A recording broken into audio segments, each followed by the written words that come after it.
Olá, seja muito bem-vindo a mais um Papo com o Especialista. Eu sou Fernando Baide e a gente traz aqui para você no canal do Hospital Amaral Carvalho conversa com nossos especialistas para você conhecer um pouquinho melhor o trabalho da instituição.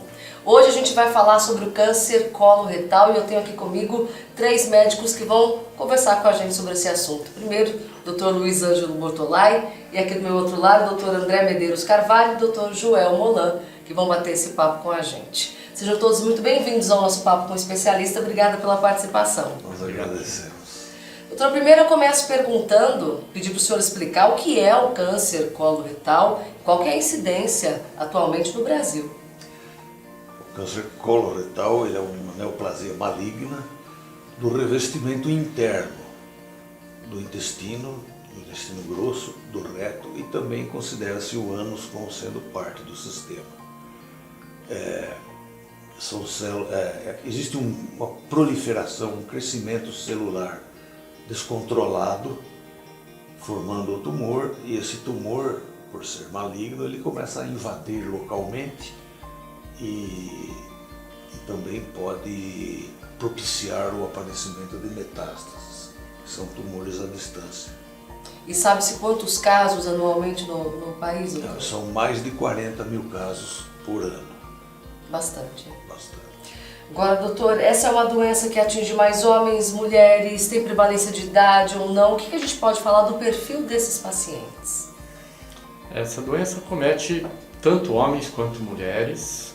Ela acontece principalmente numa idade um pouco mais avançada, 60 anos, 70 anos, mas também acontece em pessoas bem mais jovens, principalmente em situações onde tem um risco genético familiar envolvido, tá?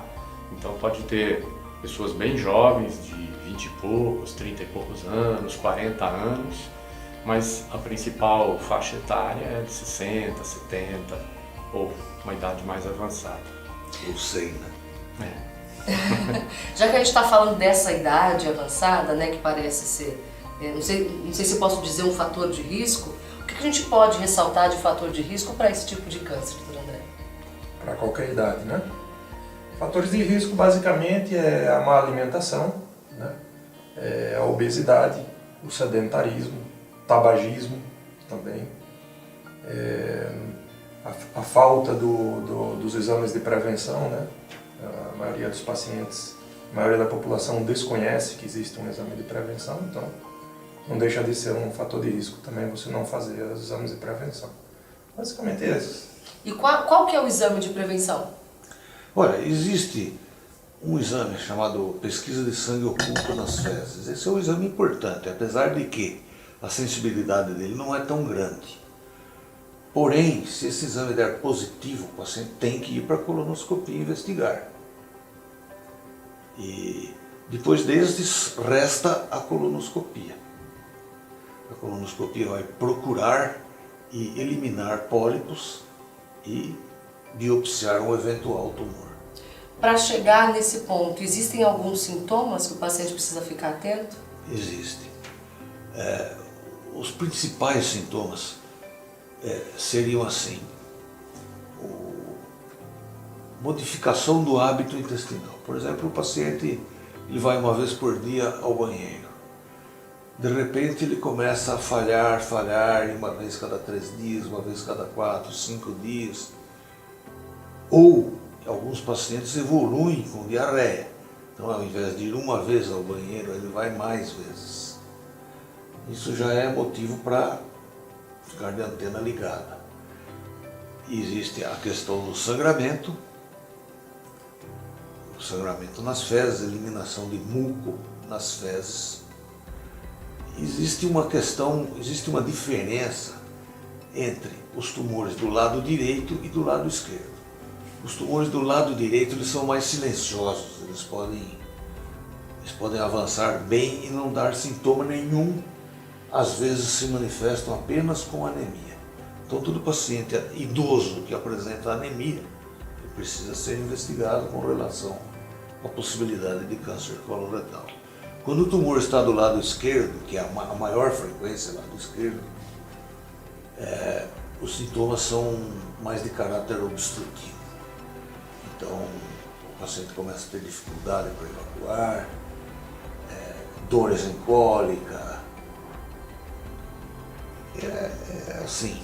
Esses sintomas sempre despertam a atenção e o alerta, né? Precisa procurar um especialista. Mas a gente tem que convir que esses sintomas eles são muito semelhantes, em alguns casos, aos sintomas de hemorroida.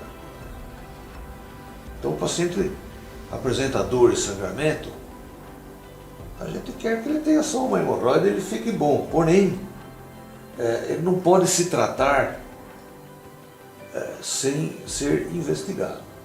Ele precisa procurar um serviço onde ele vai ser examinado, onde vai ser explorado os sintomas do paciente, valorizado, para a gente tentar chegar num diagnóstico. Então, é assim. E uma vez diagnosticado, como que é o tratamento da doença? O tratamento depende principalmente da localização do tumor, né? Como a maioria dos tratamentos oncológicos, ele envolve 3 modalidades diferentes de tratamento, envolve cirurgia, pode envolver radioterapia, pode envolver quimioterapia. Mas a grande maioria dos tumores de intestino grosso, de colo retal, é cirúrgico. O tratamento é com cirurgia, né? Você faz uma investigação para ver se a doença é localizada só no intestino, ou se ela tem evidência de disseminação, se ela tem metástase para outros órgãos. Mas na maioria das vezes o tratamento é cirúrgico.